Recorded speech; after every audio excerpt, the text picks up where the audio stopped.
Okay, R0 minus RT by T is the formula of rate constant. साथ में ये भी पढ़ा था half reaction time of zeroth order reaction is equal to R0 by 2K. ठीक है. Now our next question is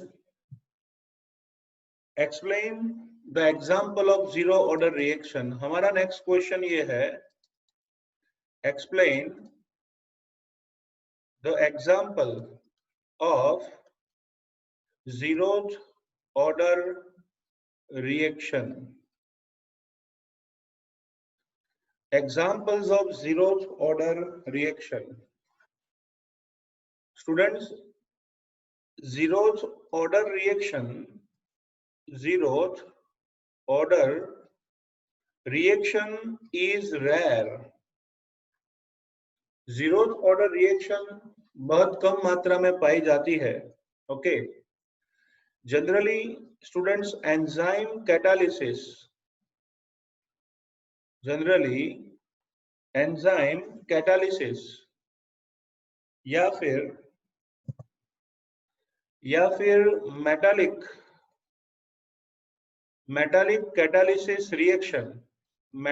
catalysis reactions are zeroth order reaction. Zeroth order reactions are very rare and enzyme catalysis हो या metal का use करके catalysis करना हो. These are examples of zeroth order reaction. वो zeroth order reaction के examples हैं. मैं zeroth order reaction का एक proper example देता हूँ, फिर आपको समझाऊंगा टेक्स्ट बुक का example.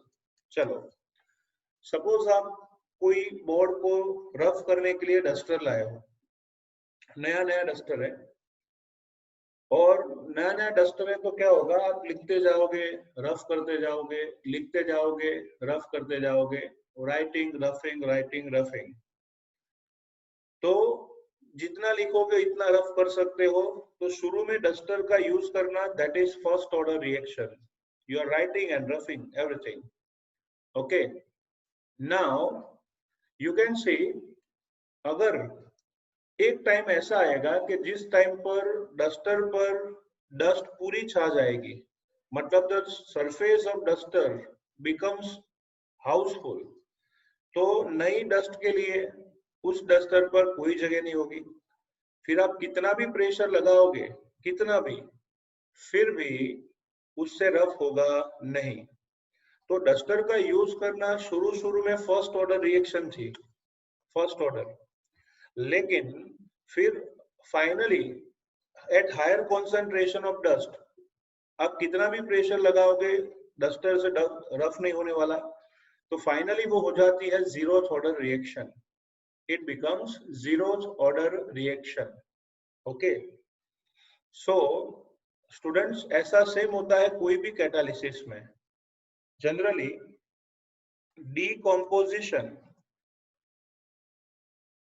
decomposition of ammonia, it is one of the example of zeroth order reaction. अगर आप हायर प्रेशर पे और हायर टेम्परेचर पे प्लेटिनम की सरफेस पर, on the surface of platinum, ammonia का डिकम्पोजिशन करोगे तो होगा ammonia gaseous. It gives N2 gaseous and 3H2 gaseous reversibly. तो 1130 केल्विन टेम्परेचर पे एमोनिया गैस का डिकम्पोजिशन करोगे तो नाइट्रोजन और हाइड्रोजन गैस मिलते हैं. इस प्रोसेस में भी सेम होता है. इनिशियली क्या होगी, प्लेटिनम की सरफेस पर हायर टेम्परेचर पर एमोनिया गैस पास किया जाता है. Ammonia gas is passed on the surface of platinum. तो शुरू में हायर टेम्परेचर की वजह से एमोनिया आएगा, डिकम्पोजिशन होगा और उसमें से बनेगा N2 और 3H2. अब होता क्या है, जैसे जैसे आप एमोनिया गैस का प्रेशर बढ़ाओगे वैसे वैसे सरफेस पर एमोनिया डिपॉजिट ज्यादा होगा. एक टाइम ऐसा आएगा कि पूरी सरफेस एमोनिया से भर जाएगी.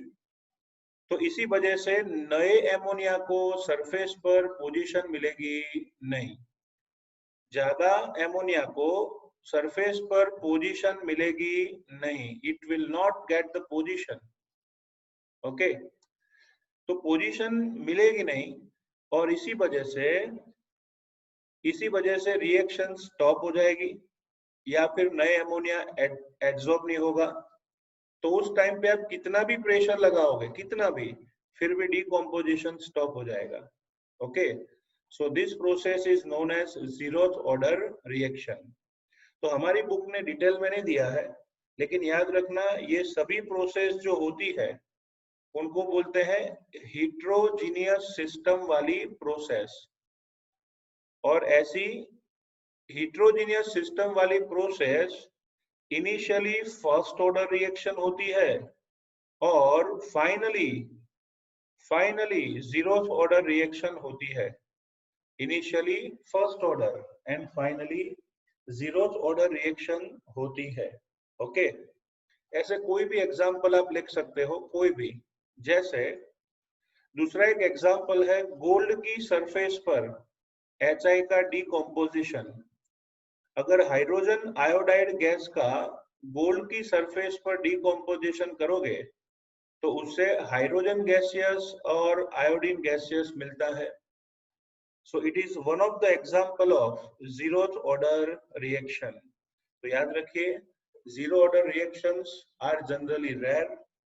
Decomposition of compound on the surface of metal catalyst और enzyme catalysis, ये सभी reactions zeroth order reaction होती है, क्योंकि higher concentration और pressure पे उनकी surface पर जगह ही नहीं बचती, there is no space for reaction and they become zero order reaction. Okay, इसके साथ साथ अब एक और चीज याद रखना, एक्स्ट्रा में दे रहा हूं, कभी कभार पूछे तो ध्यान में रखना, जीरोथ ऑर्डर रिएक्शन में rate of the reaction versus time, okay, उसका ग्राफ होता है straight line. Rate of the reaction versus time, उसका ग्राफ होगा बच्चों स्ट्रेट लाइन। कैसा होगा? straight line होगा। okay, so remember the graph of rate of reaction versus time is straight line। कभी तो जीरो होगा ना, इसलिए मैंने जो पीडीएफ भेजी है उसमें यहाँ पे जीरो करके दिया हुआ है। ऐसा करोगे तो भी चलेगा या फिर स्ट्रेट लाइन रखोगे तो भी चलने वाला है। so this is called zeroth order reaction। so finally मैं आपको याद करा दूं, what is the formula of rate constant? That is K is equal to R0 minus RT by T. What is the formula of half reaction time? That is R0 upon 2K. Okay, so that is zeroth order reaction। चलो बच्चों आगे बढ़ते हैं next topic की ओर, जिसका नाम है derive the formulas for first order reaction। First order reaction के लिए हाफ रिएक्शन टाइम, उसका फॉर्मूला, रेट कांस्टेंट का फॉर्मूला, ग्राफ, ये सब फाइंड करना है। तो बच्चों सबसे पहली बात है what is order of reaction. याद करा दूं कि कोई भी डिफरेंशियल रेट इक्वेशन में कॉन्सेंट्रेशन ऑफ रिएजेंट टर्म का जो एक्सपोनेंट वैल्यू होता है उसे कहते हैं order of the reaction. It is known as order of reaction. Understood? Okay, तो हम आगे बढ़ेंगे फर्स्ट ऑर्डर रिएक्शन के साथ। सपोज कीजिए R for reactant gives P for product. R for reactant gives P for product. ऐसी कोई reaction हो रही है। इस रिएक्शन को अगर हम एक्सप्रेस करें तो rate is equal to minus D concentration of R upon dt आएगा। In first order reaction, the rate is in 1 power of concentration of reactant term। जिस रिएक्शन में rate of reaction concentration of reactant के 1 power में होता है उसे first order reaction कहा जाता है। So the rate of reaction is in 1 power of concentration of reagent. It is first order reaction. Now same terms को हम साथ में ले लें तो होगा ये D concentration of R upon concentration of R वाले टर्म साथ में is equal to माइनस सामने जाने दीजिए minus K into deviation of T. ये टर्म मिलता है dr by r is equal to minus K into dt. इसे कहिए बच्चों इक्वेशन नंबर 1. ओके और आपको मैथ्स में पता होगा आता है integration 1 by x into dx क्या होता है ln x. ओके तो सेम चीज यहाँ पे आगे बढ़ानी है. इक्वेशन नंबर 1 उसका अगर हम इंटीग्रेशन ले टेक सापोलियो so what happens here. Integration करेंगे तो आएगा integration d concentration of r upon concentration of r is equal to minus के इंटीग्रेशन dt. आपको मैथ्स में पढ़ाया होगा या फिजिक्स में कि इंटीग्रेशन हो उसमें कांस्टेंट वैल्यू ऑलवेज बाहर निकल जाती है. तो माइनस के कांस्टेंट है रेट कांस्टेंट बाहर ले लो. चलो इंटीग्रेशन 1 by r लिखेंगे ln concentration of r is equal to minus kt plus c. हमारी टेक्स्ट में यहाँ पे i दिया है कांस्टेंट तो कोई भी दे सकते हो आप, c भी लिख सकते हो i भी लिख सकते हो. ओके तो ये एक फॉर्मूला आया ln r is equal to minus kt plus c. It is formula number 2. Okay अब आपको फाइंड करना है बच्चों इंटरसेक्शन मतलब constant. So ln r is equal to minus kt plus c में c फाइंड करना हो तो उसका एक ही तरीका है. लिखेंगे इन इनिशियल स्टेट जब टाइम 0 था, जब रिएक्शन स्टार्ट नहीं की थी, तब कॉन्सेंट्रेशन ऑफ R वो इनिशियल कॉन्सेंट्रेशन जितनी होगी. सपोज रिएक्शन स्टार्ट की थी उस टाइम पे T इज इक्वल टू 0 होगा तो RT क्या हो जाएगा R0. तो ये दोनों वैल्यूज इक्वेशन 2 में रखें तो आएगा बच्चों ln concentration of R0 is equal to minus K into 0 plus C. Okay तो ये टर्म 0 हो गया तो मैं लिख सकता हूं ln concentration of R0 is equal to C. Understood? Okay, this is called equation number 3. So आपने देखा कि इक्वेशन 2 में इनिशियल स्टेट अप्लाई किया तो मुझे C की वैल्यू मिल गई है. अब C की वैल्यू जो है उसको इक्वेशन 2 में रखें तो क्या होगा. सो लिखेंगे put the value of equation number 3 in equation number 2. तो आपको बच्चों फॉर्मूला मिलेगा ln concentration of R की जगह मैं RT भी लिख सकता हूं is equal to minus KT plus C की जगह पे लिखेंगे ln concentration of R0. So this is master blaster equation number 4. इसे इक्वेशन 4 कहेंगे main equation of first order reaction. Okay तो चलो main equation of first order reaction ले लिया आपने. ln RT is equal to minus KT plus ln R0. और एक चीज आपको बता दूं वो ये है कि अगर मैं इसको स्ट्रेट लाइन ग्राफ से कंपेयर करूं तो आप देख सकते हो y is equal to mx plus c से उसे कंपेयर करें तो बच्चों y एक्सिस पर आएगा ln RT, x एक्सिस पर आएगा t, इंटरसेक्शन होगा ln R0 और स्लोप होगा minus k. So if we plot a graph of, remember my words, if we plot a graph of ln RT और ln R versus T तो negative slope की straight line मिलेगी.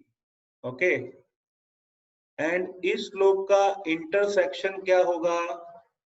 इस slope का intersection होगा ln R0. Okay now what is the slope of the graph. the negative slope of the graph will be slope is equal to minus k. Slope is equal to minus k. इतना ही नहीं, आगे भी हम लिख सकते हैं. चलो एक काम करें, इस इक्वेशन के हिसाब से उसका ग्राफ यहाँ पे आपको मिल गया. कभी कभार एग्जाम में भी पूछते हैं कि ln rt वर्सेस t का ग्राफ क्या होगा या फिर उसका स्लोप क्या होगा. तो याद रखो slope is equal to minus K. चलो मैं वापिस वही इक्वेशन लिख रहा हूं, ध्यान में रखना, इक्वेशन माइंड में क्लियर होना चाहिए.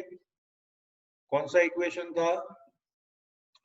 इक्वेशन था बच्चों ln rt is equal to minus K T plus ln r0. Okay, चलो आप जानते हो बच्चों यहाँ पे नेचुरल लॉग है. आप जानते होंगे कि नेचुरल लॉग को ln बोलते हैं. उसको 10 बेस लॉग में कन्वर्ट करना हो तो मल्टीप्लाई करना पड़ता है 2.303. तो बस उसकी जगह पे लिख दें तो आएगा 2.303 10 based log of rt is equal to minus K T plus 2.303 log of r0. Okay, चलो पूरे इक्वेशन को 2.303 से डिवाइड कीजिए तो ये तो गया काम से. तो आएगा क्या? log of rt is equal to minus K T. जिसके पास था वो उड़ जाएगा, नहीं है वो खुद पाएगा. 2.303 डिवाइड में आ गया, ये कैंसिल आउट हो जाएगा. तो log ऑफ r0 એમને જ્યારે જોઈએ છે તો લાગે છે એમને ક્યાંક જોયા છે, बराबर. दैट मीन्स इस इक्वेशन को भी देख के लगता है इसको कहीं पे देखा है. अरे भैया देखा तो है, y is equal to mx plus C. वापिस ग्राफ आ गया. It is negative slope straight line. फिर से एक बार, it is negative slope straight line. तो बच्चों कभी कभार ग्राफ एग्जाम में पूछते हैं ना तो ध्यान रखना. ओके, कैसे क्या ध्यान रखना है समझ में आ जाएगा. देखो y एक्सिस पे हम ले रहे हैं बच्चों log of rt. Okay, x axis पे लेना है टाइम t. और negative slope straight line draw करें तो डिशुम. ओके, सीधा गिरा दो. और इसमें इंटरसेक्शन देखें तो ln की जगह पे आएगा log of r0 intersection c. Okay, और स्लोप में गफला है, यहाँ पे स्लोप इज इक्वल टू आएगा माइनस के अपॉन 2.303. तो इन दोनों ग्राफ में डिफरेंस क्या है? डिफरेंस माइनर है. अगर मैंने ln लिया नेचुरल लॉग तो सिर्फ माइनस के आएगा, लेकिन अगर मैं log rt ले रहा हूं तो आएगा डिवाइड बाय 2.303. तो this is second graph of first order reaction. तो इसे फर्स्ट ऑर्डर रिएक्शन का सेकंड ग्राफ कहते हैं. ओके, पिक्चर अभी बाकी है मेरे दोस्त, आगे देखते जाइए. एक काम करते हैं, है ना, हम नेगेटिव टर्म जो है ये पूरा का पूरा उसको लेफ्ट साइड ले जाएं तो क्या होगा? kt upon 2.303 kt upon 2.303 is equal to log of r0 minus log of rt. समझ में आया? माइनस वाला सामने गया, प्लस प्लस वाला इधर वापिस आया माइनस. अब मैथमेटिक्स का रूल है log of x minus log of y is equal to log of x upon y. तो आप देख सकते हो यहाँ पे. अब क्या करेंगे देखो, kt upon 2.303 is equal to log of r0 upon rt. और इसको और अच्छी तरह से लिखूं, और अच्छी तरह से, तो क्या आएगा? log of r0 upon rt is equal to k into t upon 2.303. इस इक्वेशन को और अच्छी तरह से लिखूं तो मैं लिख सकता हूं plus 0. So log of r0 upon rt is equal to kt upon 2.303 plus 0. વાપીસ આ ગયા ગ્રાફ એમને જ્યારે જોઈએ છે તો લાગે છે ક્યાંક જોયા છે straight line equation y is equal to mx plus c। Okay, तो बच्चों घबराओ मत, सिंपल ही है। पहले तो आप देख सकते हो पॉजिटिव स्लोप का ग्राफ है, कोई नेगेटिविटी नहीं है यहाँ पे। फिर इंटरसेक्शन 0 है तो 0 से स्टार्ट होगा, तो आएगा log of r0 upon rt versus t का ग्राफ। इंटरसेक्शन है ही नहीं तो 0 से स्टार्ट होगा, पॉजिटिव स्लोप स्ट्रेट लाइन है तो ऐसे। और इस ग्राफ का स्लोप लिखें तो आप लिख सकते हो slope is equal to k upon 2.303। Okay, तो हमारी टेक्स्ट ने प्रॉब्लम क्या किया है, उन्होंने पहले सभी इक्वेशन दे दिए, फिर एक साथ सभी ग्राफ दे दिए, तो पता ही नहीं चलता कौन सा ग्राफ कहाँ से आता है। और इसलिए यहाँ से आप समझ पाओगे कि the graphs are coming from where. Okay, चलो तो अभी मैं आगे बढ़ता हूं फाइनल फॉर्मूला की तरफ। फॉर्मूला फाइनल ये है स्टूडेंट्स, हम यहां तक पहुंच चुके हैं। log of r0 by rt is equal to kt upon 2.303। यहाँ k को सब्जेक्ट ऑफ फॉर्मूला बनाओ तो क्या लिखेंगे, k is equal to 2.303 upon t log of initial concentration R0 upon final concentration RT। तो finally K is equal to 2.303 by T log of R0 by RT। This is the base formula of first order reaction।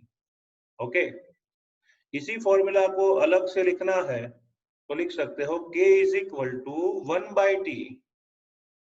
ये 2.303 log उसे बोलते हैं natural log, तो लिखेंगे k is equal to 1 by T ln initial concentration R0 upon final concentration RT। Okay, so this is the formula of first order reaction. Okay, first order reaction का ये formula है। तो आपको पूछा जाए derive formula of first order reaction rate constant, तो यहां तक लिखना है। Okay, so this is 3 marks question. Now और भी एक स्टेप आगे जाते हैं। आपको पूछा जाए कि T1 टाइम पे कॉन्सेंट्रेशन ऑफ रिएक्टेंट R1 हो, T2 टाइम पे कॉन्सेंट्रेशन ऑफ रिएक्टेंट R2 हो जाए, तो उसके लिए रेट कांस्टेंट का फॉर्मूला क्या होगा। 2 मार्क्स में अलग से पूछ सकते हैं कि derive the formula of rate constant for different time interval T1 T2 and concentration R1 R2। तो बच्चों हमने अभी अभी फर्स्ट ऑर्डर रिएक्शन में पढ़ा था, इन फर्स्ट ऑर्डर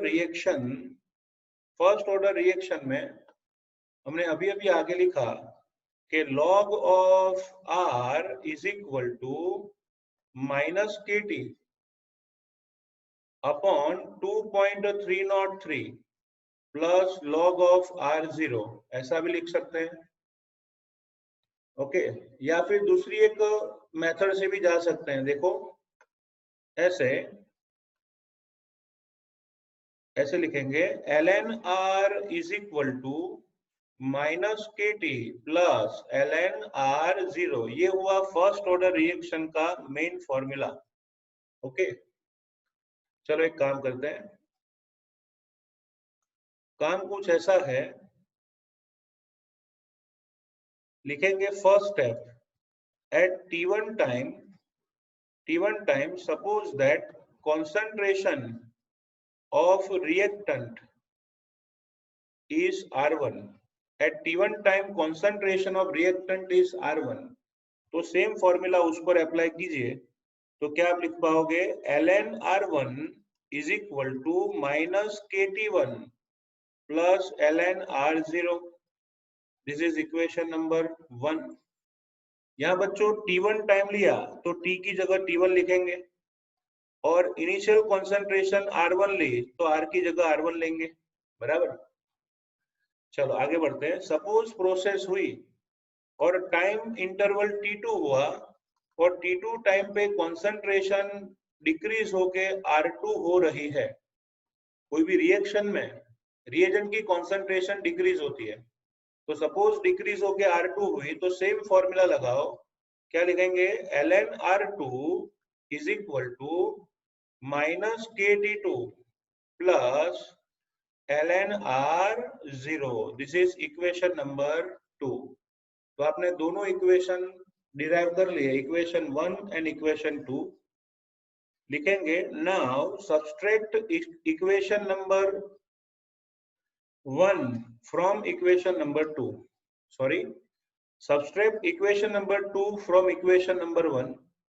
तो मैं मैथमेटिकली ऐसा लिख सकता हूं, ln R1 minus ln R2 is equal to, देखो सब्सट्रैक्शन कर रहे हैं तो सिंबल चेंज हो जाएगा, ये दोनों तो कैंसिल हुए, तो सामने की साइड क्या बचेगा? K इंटू T2, क्या बचेगा? K into T2 minus K into T1।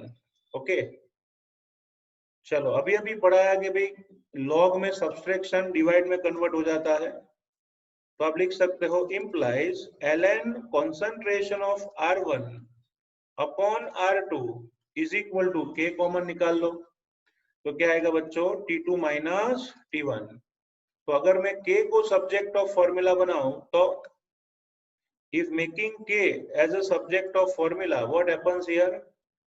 तो आएगा बच्चों 1 अपॉन T2 माइनस T1, ये नीचे जाएगा ना, ln concentration of R1 upon concentration of R2।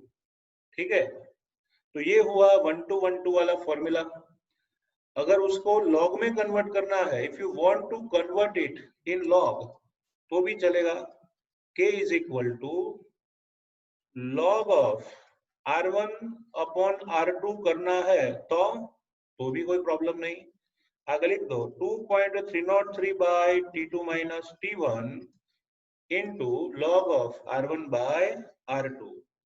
So this is rate constant formula for first order reaction.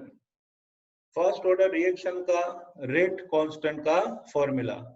Okay, चलो तो अगर कोई एग्जाम आती है तो उसमें 1 to 1 2 भी कर सकते हो, या फिर उसका ओरिजिनल फॉर्म लिखो, rate constant is equal to 2.303 upon T log of initial concentration upon final concentration, बराबर। सो ये हुआ रेट कांस्टेंट का फॉर्मूला। इसके साथ साथ कभी कभार प्रश्न ये भी आता है कि derive the formula of half reaction time. Okay, first order reaction के लिए हाफ रिएक्शन टाइम का फॉर्मूला क्या होगा? तो बच्चों पहले उसकी अच्छी सी डेफिनेशन लिखनी है। The time at which the concentration of the reactant becomes half than the initial concentration is called half reaction time। क्या कहेंगे उसको? half reaction time। The time at which the concentration of reactant becomes half than its initial, it is known as half reaction time of the reaction। Okay, तो आप सोचो ऐसा time जिस time पे T बन जाता है T1 और फाइनल कंसंट्रेशन हो जाती है हाफ ऑफ द इनिशियल, तो वैसे टाइम को क्या कहेंगे? Half reaction time. तो मैं ये दोनों वैल्यूज इस इक्वेशन में प्लॉट करता हूं। I am taking the value of T and RT in the equation। तो क्या होगा बच्चों? लिखेंगे K is equal to 2.303 upon T1/2। T की जगह पे क्या लिखना है? T1/2। Log of initial concentration R0 है, फाइनल कॉन्सेंट्रेशन होगी R0/2। ओके, तो चलो भाई बच्चों यहाँ पे R0 क्या होना है, कैंसल। भोयरा वालों टेरेस पर जाए, मतलब डिनोमिनेटर का डिनोमिनेटर क्या होगा, न्यूमरेटर।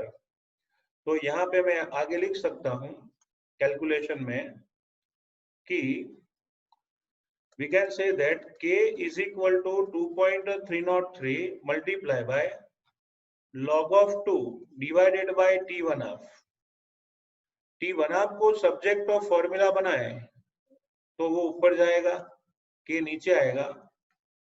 तो 2.303 मल्टीप्लाई बाय log 2 होता है बच्चों 0.3010। Okay, 0.3010। So half reaction time of first order reaction, उसका फॉर्मूला है 0.693 बाय के, दैट इज 0.693 अपॉन के। सो this is zeroth order reactions formula। Okay, understood. तो इस पर से हम ऐसा तो कह सकते हैं बच्चों के half reaction time of first order reaction do not depend on concentration of reactant। okay, half reaction time of first order reaction do not depend on concentration of reactant। concentration कोई भी हो, doesn't matter, half reaction time is independent from initial concentration। understood।